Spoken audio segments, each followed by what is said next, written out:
Hi, this is Lex, and welcome to the Fintech Blueprint. It's your podcast about fintech, decentralized finance, digital banking, investing, robo-advice, artificial intelligence, and all the other frontier technology that is transforming financial services. To get more content, like an illustrated transcript of this conversation in your inbox, subscribe at fintechblueprint.com. So without further delay, let's jump into today's episode.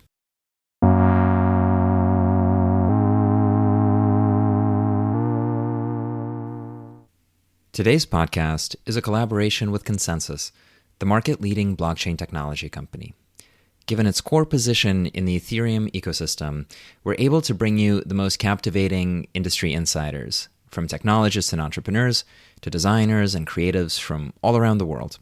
So join us for inspiring conversations on the future of finance, crypto, and what is making up the new decentralized web.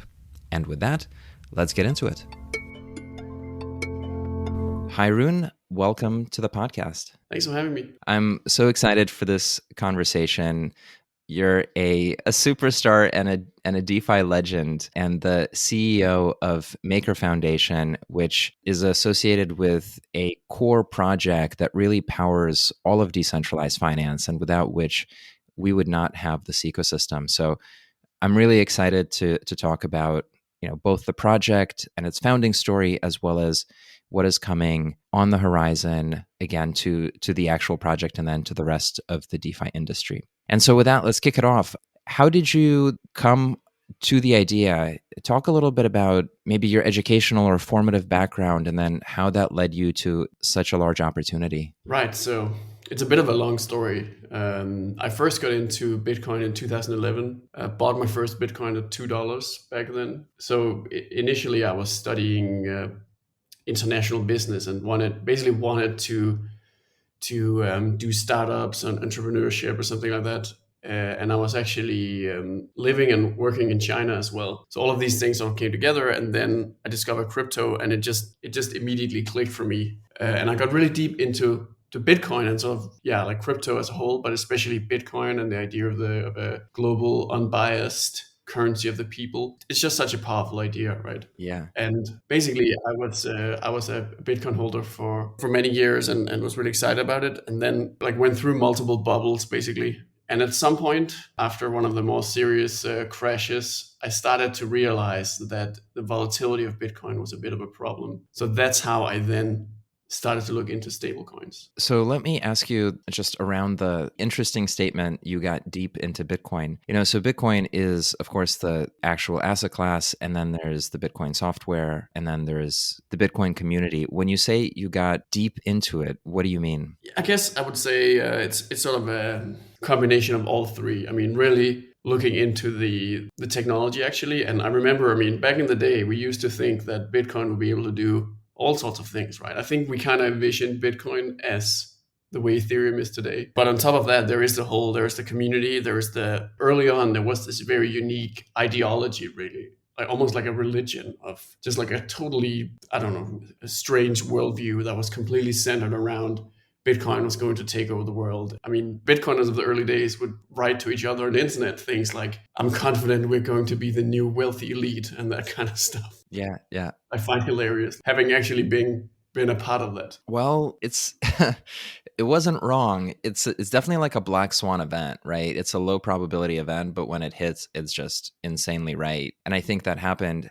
And I kind of wanted to ask that question because the concept of community and participating in what feels like a religion and a really large emotional affiliation very much, to me, connects to the concept of DAOs, Decentralized Autonomous Organizations, which you're one of the people that has actually brought to fruition.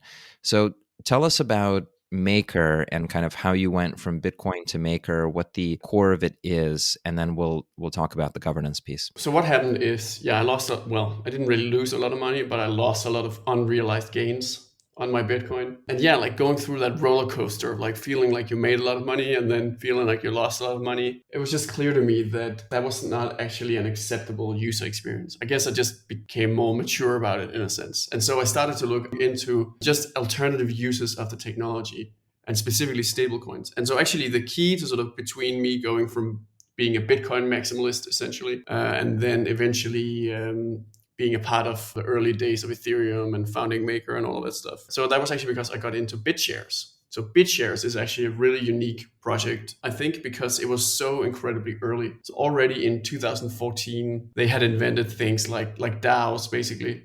They call them DEX, so they call them Decentralized Autonomous Corporations instead of organizations. And they had invented decentralized stablecoins and all sorts of sort of advanced features that it would take Ethereum years and years and years to get to. So basically, I switched from being a Bitcoin maximalist into being a BitShares maximalist and got really, really obsessed and sort of deep into that community. And the problem was basically that I think there were really multiple issues, right? One was that the ideology and sort of the religion aspect was so dominant that it was impossible to sort of think rationally and think like a business. So BitShares just sort of failed to gain traction and really like expand beyond that sort of core super enthusiast community because there were so many innovative features. It was just like too much at once. So then eventually when I was ready to sort of look into Ethereum, which had actually been around for a while, but I had just dismissed it. Not sure why, but for some reason I just never looked into it until around 2015. So still before Ethereum mainnet launched. And at that point,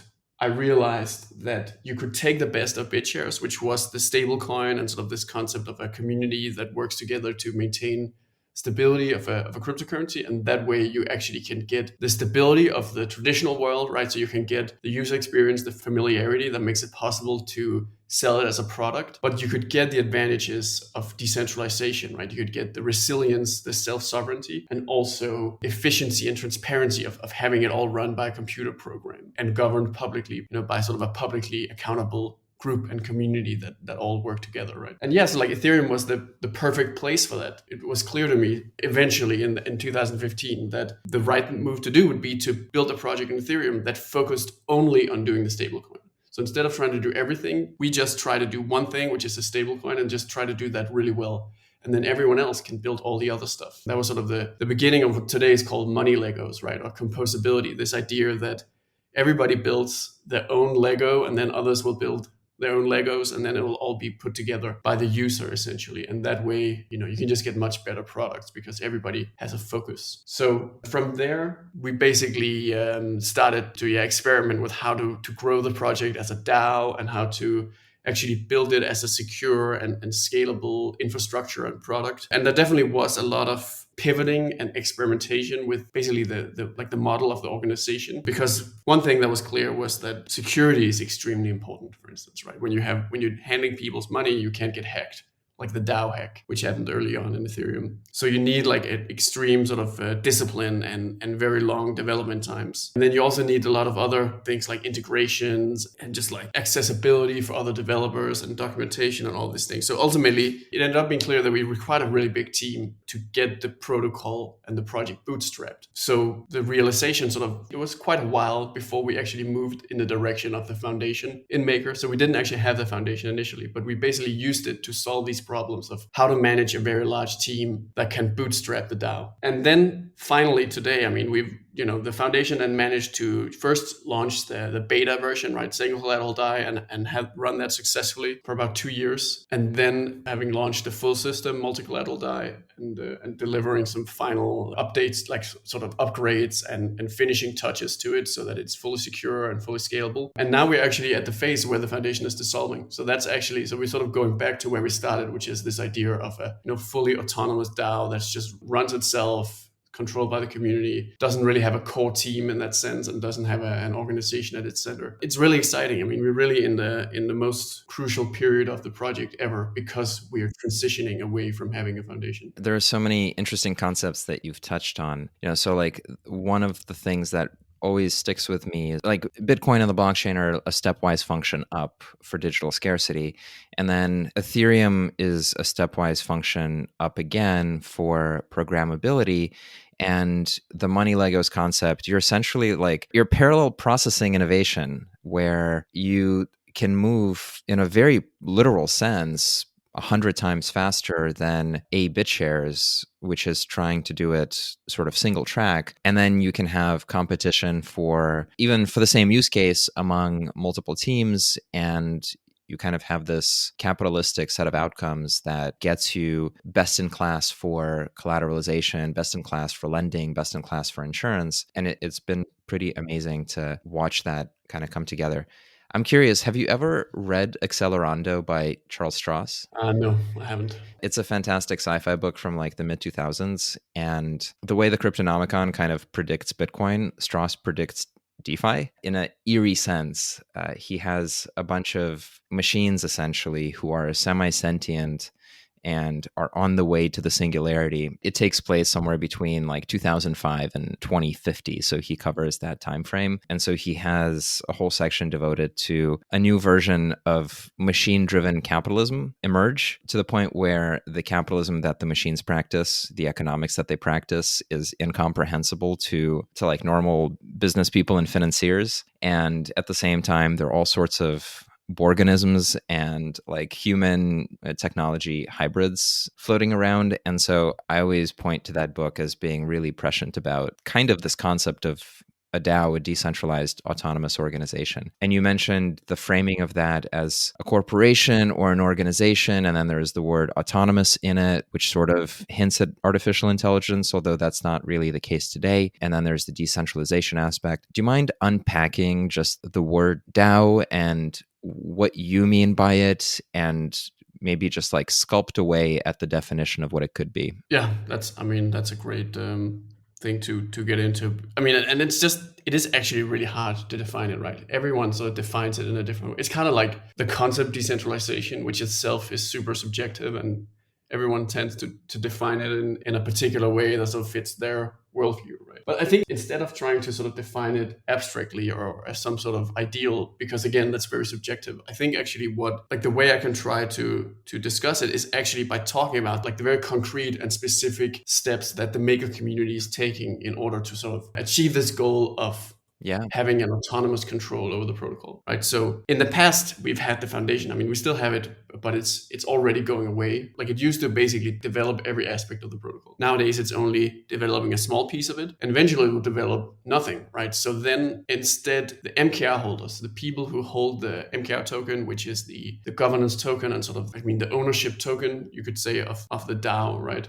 Of the protocol, they have to make sure that the protocol still evolves so that they can do things like onboarding more collateral or developing new features. And in order to achieve those things, I mean, people need to get paid salaries, right? And others need to get paid to do audits. And like, so first of all, there's a lot of like, you need to pay people. And secondly, you need to like a proper way to sort of control ultimately and govern what actually happens, right? So you don't just have, let's say, a foundation or a group of people that can do anything they want, and then one day they make an upgrade that steals all the collateral in the system or something like that. So it's really all done through the governance process. And so the governance process itself, like that means how do you basically come up with, a question around a decision, and then how do you make the decision? So it's both kind of like the ideation phase and sort of the generation phase, and then it's also the decision phase and ultimately the execution phase. And so Maker has had that since the very beginning. I mean, a lot of other DeFi protocols, they start out being controlled by multisig, right? So they start out being sort of semi-centralized, and Maker has actually always been controlled by voting from day one. So that's, I think, is pretty cool actually, that even when the foundation did all of the development of the protocol, it still didn't control the protocol.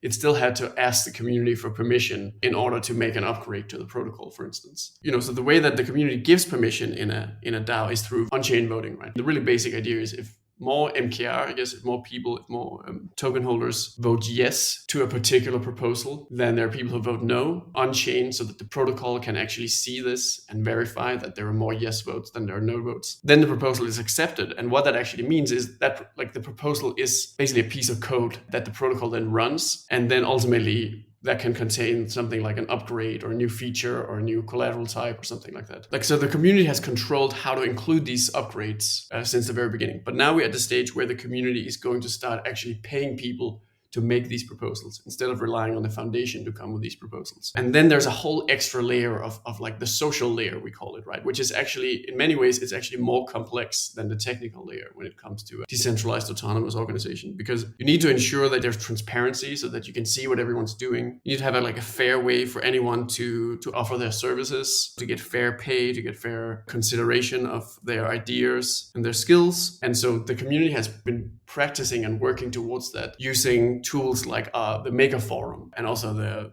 Rocket Chats, or a chat room where governance discussions happen. Yeah. And so all of these things ultimately mean that now I think there are something like 5 or 6 what we call facilitators making facilitator proposals right now. And so the concept of a facilitator is basically someone who interacts with maker governance on the behalf of a group of contributors. So you have a facilitator and who represents a smart contracts team that are basically proposing to do smart contracts work. You have actually 2 communications teams and things like a governance team, which is a team that basically runs the governance framework itself. A risk team, which does risk parameters and sort of risk recommendations to the community. And these are all coming directly to the community through the forum. They're not going through like a gatekeeper or a manager or something like that, right? They just go straight to the forum, to the community. And in public, they write the proposal and they say, we're a team of 5 people. This is our proposed budget, right? We need this much for salary, this much for expenses and benefits potentially. And like all of these things are just all proposed in public. And then the governance framework then ensures that if these proposals are done in good faith, essentially, and if they follow the process and they follow the guidelines for things like, there need to be like a comment period, right? There needs to be time for the community to react and to provide comments and to discuss, what to think about this proposal. And then ultimately, based on that process, in the end, the proposal goes on-chain and there is an on-chain vote. And if that on-chain vote succeeds, then this new team will actually get their budget and they will begin receiving payments directly from the protocol. So they won't have like a boss or CEO or something like a company that takes care of setting the budget. They actually propose the budget to the community. And if the community accepts it, they will then automatically start getting those payments that they propose directly to, their crypto account, right? And then they can sort of structure themselves however they want. So it's actually interesting to compare this a bit to the concept of money Legos itself, because it's like a total free-for-all in the sense that anyone can propose anything and you can propose things in parallel and you can like overlap with the areas of work you do. So you sort of compete or just like find ways to work in parallel with each other. And it's a way for the community to really scale the amount of work and the amount of just like attention that goes into improving the protocol for the long run in a way that a centralized organization like the foundation would never be able to do, even if we wanted to keep it, which of course we never wanted to, right? The plan was always to have a DAO and have an autonomous workforce. But I think it's super exciting. I mean, it's happening right now. You can actually go to the forum, like forum.makerdao.com, and there's a ton of really, really active discussion around this, where these new domain teams, they're called, and core units and facilitators, those are the concepts that represent this like unit of budget where you pay a team or a group of teams a certain amount of money. And it's all public, like everyone can participate in a discussion. So I think it's really cool to see where that's going. I mean, that's unbelievable and fantastic and brings together a lot of sort of really sophisticated thinking. I want to react to a bunch of things piece by piece. So I think it's worthwhile to set the context in which a DAO competes or is related or contrasted against, right? Which is the centuries of the corporate structure. And I think you can almost trace the corporate structure all the way to, the art of war and the hierarchical military organization that is advised through an imperial council in terms of strategy, right? And these kind of observations around how people work and organize and how expertise self-selects and how you can generate order out of chaos. So we're at a moment now where we're sort of reformatting the human populace based on the environment in which we are increasingly competing and inhabiting, which is a digital environment, which, given the leveling of the playing field and the destruction of geographic borders creates a very different place for talent and for the things that are valuable. And so the DAO as an organizational structure and as a governance structure is, I think, going to be key to like the next century of markets and creativity and capital allocation and all of that. I think the other point that comes to mind is, a lot of crypto natives are very allergic to the concept of law. And I think it's just worth sitting on it for a second, in the sense of your comment that there's the technical aspect and then there's a social aspect. And I think, end of the day, the social aspect is the core, because we humans are social animals, and end of the day, technology is an expression of the social animal and is a translation of our desire to make something and build something and then put it into motion. And so like technology surrounds what we do, but end of the day reflects our human needs and sort of the expression of our DNA and all of that. And so end of the day, you do end up with, how do you organize people? And you get a lot of answers to how you organize people. The law is kind of a written history of difficult decisions. Like, it's not about royal right or whatever it is. The law is really, it's like a series of exceptions that people have litigated over centuries. And the exceptions are things where stuff breaks, right? You promised me this and you thought you promised me this, but we actually meant different things when we use the same word. How do you adjudicate that? And there's a set of answers that exists in the old world. And then similarly for kind of corporate structuring, there's a set of answers that exists for governance around participation. So a lot of the things that you're describing where you want to give shareholders, or in this case, not shares, but like stakeholders, voting power and decision power. And then you have to figure out what happens at the level of strategy, what happens at the level of execution, what happens at the level of sort of capital allocation. There's a lot of traditional answers to that, but those answers potentially don't work in an environment that's like an open source, super fast environment. And so these structures have to adapt. Instead of just making this as a statement, I think there's an embedded question for me here, which is, you're in an open sea trying to define this. Do you have inspiration or something that is guiding you or your colleagues or the community as a reference or as a seed for what is right and what is wrong? In the case of, for example, the American Constitution, it was the philosophy of the French that largely guided sort of the expression of the principles. Do you have kind of a guiding core, a DNA to how the DAO is evolving and is implemented? Yeah, that's a great question, a great thing to sort of talk about. Because actually, what's interesting is, in the very beginning of the project, I remember like we didn't even realize in the beginning of Maker that we were essentially just building a protocol that did the same things as fractional reserve banking, essentially, or like did something very similar to how a banking balance sheet works. And we were just implementing that as a blockchain protocol. We thought we were doing something completely sort of totally different from how money usually worked in a traditional sense. And we actually took that approach to everything. So like everything we did was just like completely new, and we just sort of did whatever what we thought felt good or something like that, right? And I feel this was actually a thing generally in the early days of crypto and blockchain, which was this sense of almost like arrogance, or this thought that we were special and we were sort of smarter than normal people because they hadn't discovered crypto yet. And you had to have that feeling in order to keep going, when back then, when crypto was so lame basically, and there was no money in it and everyone thought it was stupid, right? So basically we decided that we were just going to reinvent everything from scratch, and we just knew better, and we were just going to do everything better than how it was done in the past. And then of course that immediately crashed and burned basically, right? I mean, exactly like you said, right? You constantly run into these problems that humans have had for millennia, really, right? Things break and you need to figure out how to deal with it when it breaks, what to do when there's this exception and so on. So over time, and this actually sort of fits with also how we ended up going with the foundation model for bootstrapping the Maker project, when initially we actually started out as a lot more sort of a loose group of people just trying to build everything from scratch. But yeah, like over time, we really learned that anytime you can rely on existing knowledge and data and information, you should do that, right? Like you should always try to find a parallel that's been done before and try to base your action on those experiences. So I think to some extent, the answer to your question is the thing that the Maker community tries to use as its sort of guiding philosophy is the philosophy that you should try to use prior concepts and sort of existing models anytime you can for really any situation where it's possible, right? So there's some,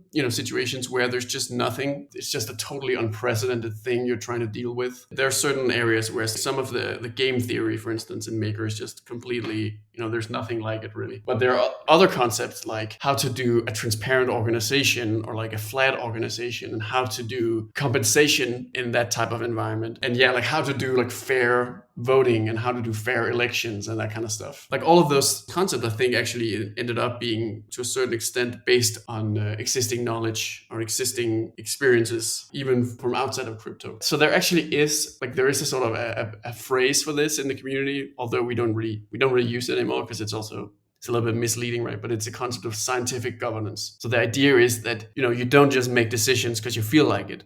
You always make your decisions based on some sort of argument, based on data, based on facts, right? Ideally, right? And you try to be objective, and then that's how you make your decisions. And theoretically, even if you have a majority of MKR holders that want to do something, if there's just no basis for doing it, you should actually have ways to prevent them from doing that, because the assumption could be something like that. Actually, they're just trying to democratic tyranny, right? Where you have a bunch of wolves voting to eat the sheep, or that kind of situation, right? Where you could have people voting to benefit other tokens that they hold or something like that. So that's why you need this broader framework where, to your point, right, you can't just make decisions based on whatever you feel like. You have to actually try to base it on facts and real experience. Yeah, because you're in this adversarial environment, maybe not any longer through sort of the violence of John Locke, but through an adversarial capitalistic environment where it's almost definitional that somebody's trying to figure out how to reverse engineer your machine because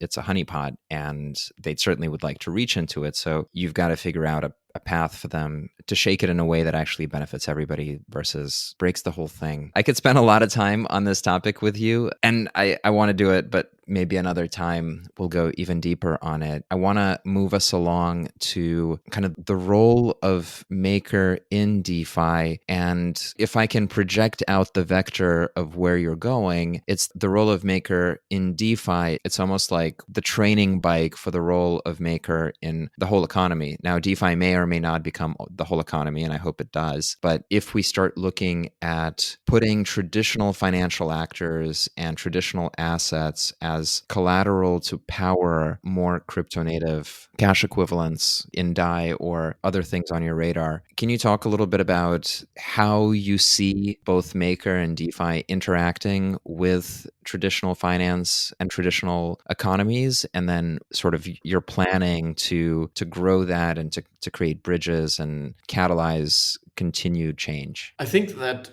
on one hand, people will be surprised of to what extent DeFi can actually penetrate traditional finance and the global economy, and really just these very basic computer programs just has such a powerful potential to improve things like efficiency and transparency in global finance. On the other hand, I also think that it's sort of that classic thing where people overestimate what's going to happen in 2 years, and then they underestimate what's going to happen in 5 years, right? Where I think that DeFi is going to be everyone's just going to use it, especially central banks and governments and large corporations. That's my guess and my intuition. But I don't think that it will necessarily replace everything. So I don't think it'll be this kind of, I guess, the original Bitcoin maximalist vision of just everything becoming Bitcoin. And when you buy some coffee, it's with Bitcoin. And when you take a taxi, you pay with Bitcoin, right? And there's just only Bitcoin. and that's just, I think it'll actually be in a sense of the opposite, in that the traditional financial system will actually largely remain the way it is. It'll just replace the parts of it that right now are really bad and really old, and software from the 80s and that kind of stuff, and paper and tons of back offices. Those things will be replaced with DeFi and blockchain. But, the actual bank itself probably will remain. And the user experience will probably be the same. And you'll still have a bank teller and a human to talk to and so on. In many cases, we did kind of predict it, but I'm still surprised to what extent, if you look at Maker's role in DeFi right now, how much it's a whales game, essentially, right? That Maker is not really used that much by regular users or small users, right? You have these massive institutions or sort of other companies that sort of almost refinance what Maker is doing, and then actually deliver it to the end user. I mean, you do also have, of course, really a lot of let's call it retail or regular end users, right? Because the system is permissionless, so everyone gets to participate, right, on the same terms. So there's not like you can only participate if you're an institution or an accredited investor or something like that, right? Which is definitely a big problem with the current financial system, that is just biased, right? And if you create an unbiased system, you absolutely open up opportunity for a lot more people. But in the end, most regular people, they just don't care. Like, they really don't care about that, right? They are perfectly happy with the way things are right now, where you have middlemen and you have user-facing front ends and services, and you pay a high fee on your credit card because then you can do a chargeback and so on. In the early days of Bitcoin, we thought the chargeback was like a huge flaw, like the big problem that Bitcoin was going to solve. And it turns out it's like the feature, right? It's like without chargeback, the whole thing doesn't even work. It's the whole feature. It's the whole reason you can't displace credit cards in the US and the QR codes don't work and Visa and MasterCard are forever locked in, is because the cash back from spending on, at Walmart. I would think of that as like the existing networks effects and the economies of scale of these products. But I mean, the point is that as a regular user, the fact that if your credit card gets stolen or if you somehow get scammed, you have recourse, right? Whereas in crypto, you don't, right? If your money gets stolen in crypto, you get hacked, you just lost all your money, right? That is just completely unacceptable to a regular user in almost all cases. So that's why they're going to keep using the banks and they're going to keep using the credit cards. But things like, let's say, central banks from different countries that don't necessarily trust each other that much, they will absolutely love to do, billion-dollar transactions with each other on the blockchain instead of having to go through intermediaries and figuring out what's like the common ground, like who's the neutral intermediary that isn't biased towards one side and so on, right? Having unbiased money and an unbiased financial infrastructure is a huge deal. It's just, to a large extent, it's for exactly the people that we didn't think it would be early on. Like, we thought it would be for the regular guy on the street could rise up, and overthrow the financial system. In fact, it's going to be more like the financial system is going to use this technology to improve the parts of it that are pretty bad right now, and hopefully just on the whole improve and become more transparent and more efficient and so on. And there is a very important and really big exception to this, and that is the people who today live in countries where the way that the financial system is structured just is, used against them, almost weaponized against them, right? So countries with things like hyperinflation or just like broken, non-existent financial infrastructure, or even just like where the financial system is censored as a form of discrimination and things like that, right? That's where today we see a lot of like retail use of DAI, for instance. The story I always bring up is Buenos Aires and Argentina in general, right? Where there's hyperinflation and where DAI has just taken off as this viral thing that people like to use. And apparently right now I saw that there was just this, like, the local businesses there are doing like an ad campaign right now in Buenos Aires, where there's these ads all over the city telling people, if you hold money in DAI, you can't get inflated, it can't get seized, right? Because it's decentralized. And that's really appealing to people who live in a country where they can't really trust their institutions.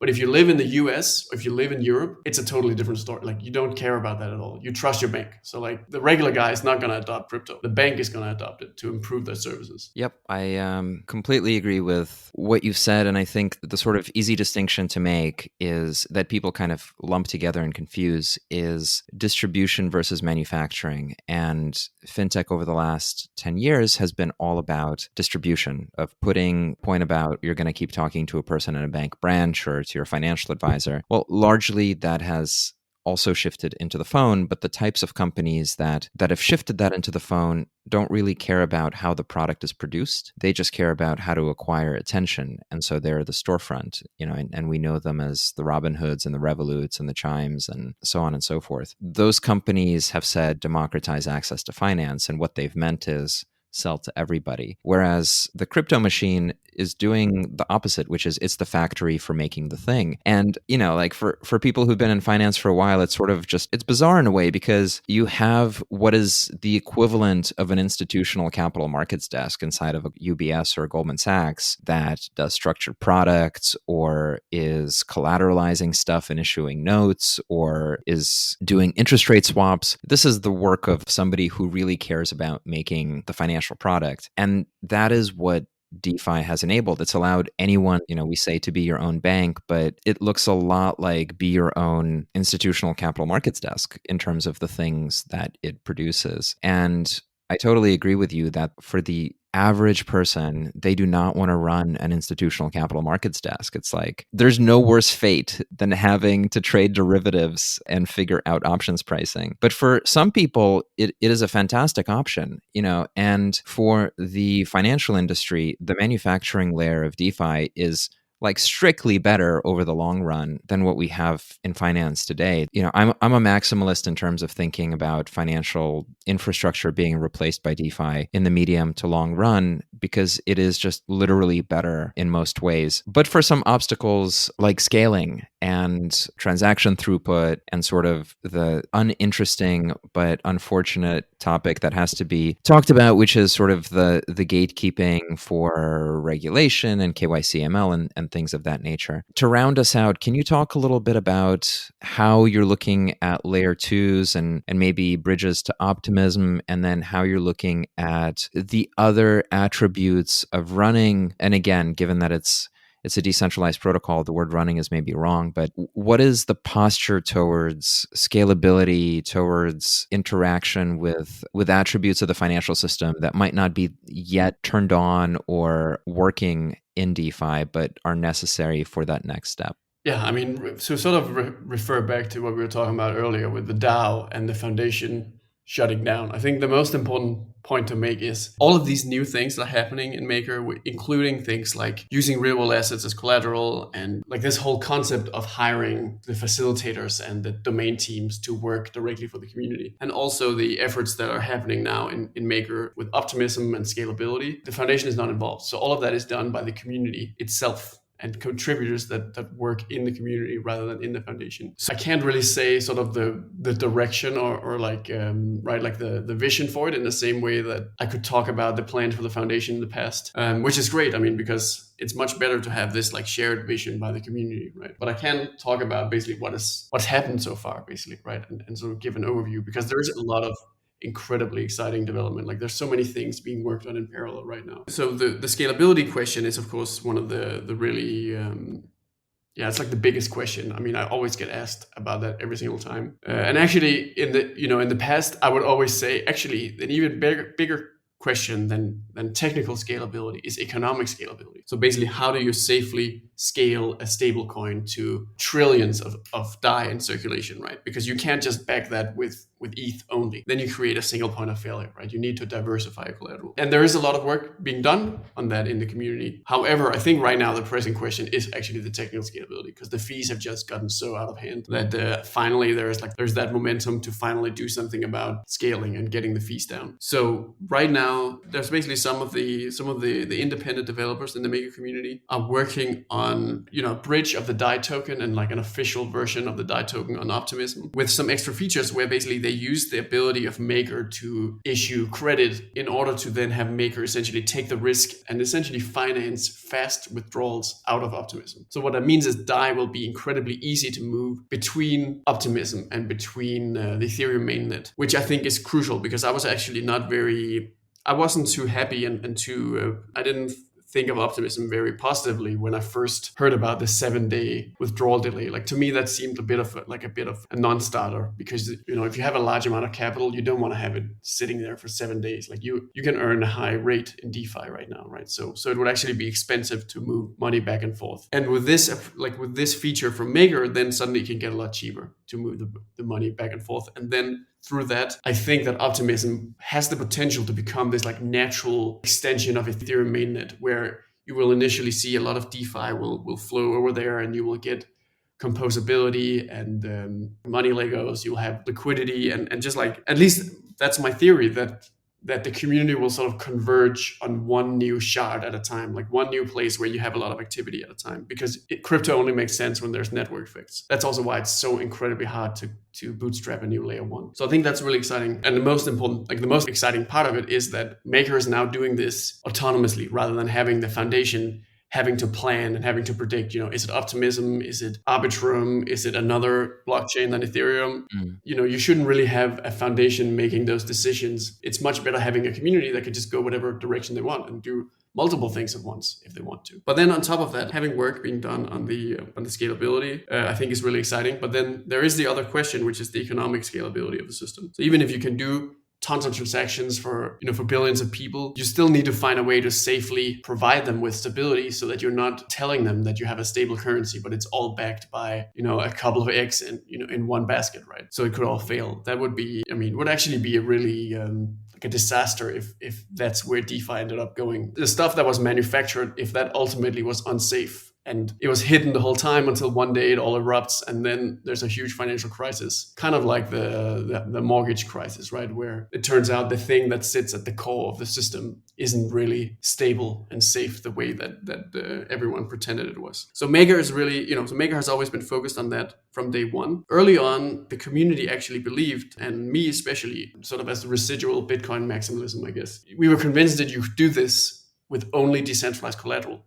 So like you could make a system that had no connection whatsoever to the real world in that sense. It had zero sort of points where it interfaced with the real world. And I think pretty quickly, as we became more sort of, as we realized actually the potential of DeFi to impact the real world and not just be like a crypto thing and potentially be used by billions of people in the real world, it became clear that you basically have to interact with the real world. Like you can't get around the fact that we live in the real world and, the internet is based on physical infrastructure and exchanges are governed by law. All of these things where you can sort of pretend that it's not there, but actually we're not yet living and sort of uploaded in the decentralized cloud as just like AI consciousness or something like that, right? We live in the physical world, and if you want to provide stability for people in the real world so that their sort of frame of stability and basically their purchasing power remains in sync with their environment, right, with the things they need to buy, you have to actually back their money with stuff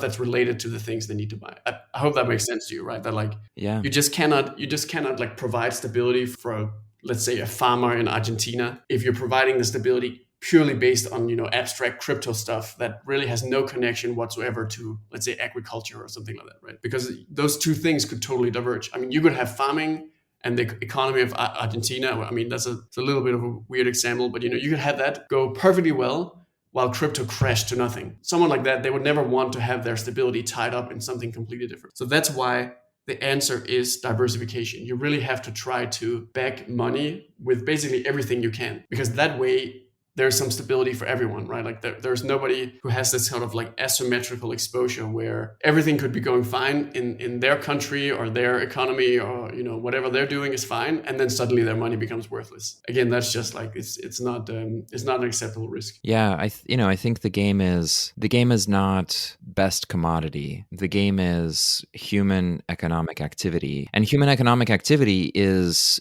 just what we do, and it's a derivative off of like real life and our actual behaviors and impact on the real world. And everything else is abstraction and kind of and mediation and efficiency machines to structure and prioritize and enable for more creative output, for sort of more organization and processing by people who, at least for now, like you say, inhabit the meat space. And so I think you've made a number of super smart strategic decisions, one of which is to understand that the future is community and to create the tools and lay the pipes to make that happen over the long run. This has been a super informative, thoughtful, interesting conversation. So thank you for that. Where should people go to learn more? What should they check out? If you want to really dive deep into the governance discussion and see all of the stuff that's coming, the right place to go is forum.makerdao.com. That's kind of like jumping into the